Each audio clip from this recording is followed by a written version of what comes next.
of recent breaking news. The first of which is the Ukrainian invasion into Russia, which seems to be going on as we speak.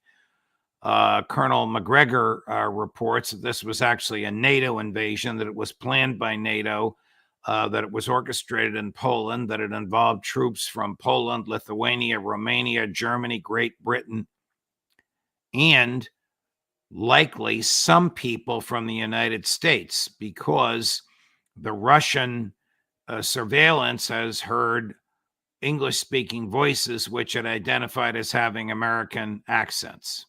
Question: has the United States invaded Russia? What I can say is confirmed is certainly that U.S. weaponry is being used for this invasion of Russia. U.S. military equipment is being used. That's obvious. And of course, this crosses a so-called red line that the Biden administration once had, which is that they weren't going to let Ukraine use U.S. military equipment to attack sites inside Russia, which of course is a red line that the Biden administration has long crossed, along with many others that they said they would not do, because that's the inevitable consequence when you're fueling a proxy war against a much larger power in Russia.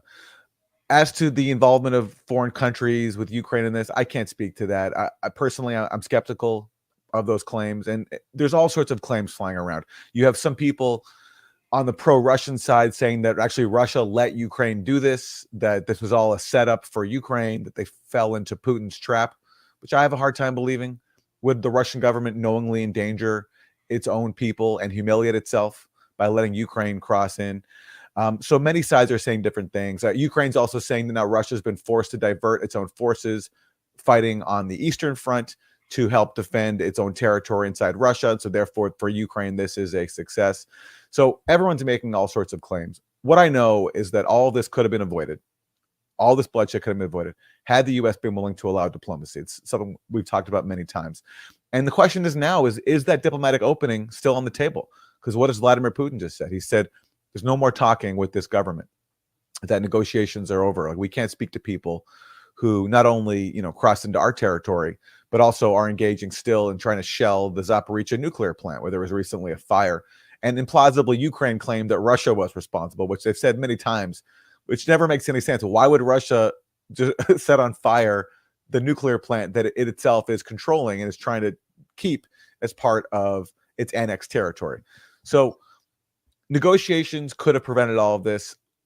The way Putin's speaking now, I don't know if they're still possible anymore. But look, in defense of Ukraine, I think they do have every right to do this. I mean, they were invaded by Russia. So Russia has the right to be invaded too by Ukraine. I don't think tactically, ultimately, this will be to Ukraine's benefit, just based on the balance of forces here. You just have in Russia an overwhelming power that no matter what Ukrainians do, Russia will always be able to match. I suspect that's what we'll see here in the Kursk region. I think Russia will ultimately repel it. But what do I know? I'm not a military strategist. No. But your observations are very sound. The governor of the Kursk region claims that 28 towns and villages have been taken over. Well, what do the Ukrainians do when they take over the villages? Do the Russians leave? Do they leave their homes? Does the government of these villages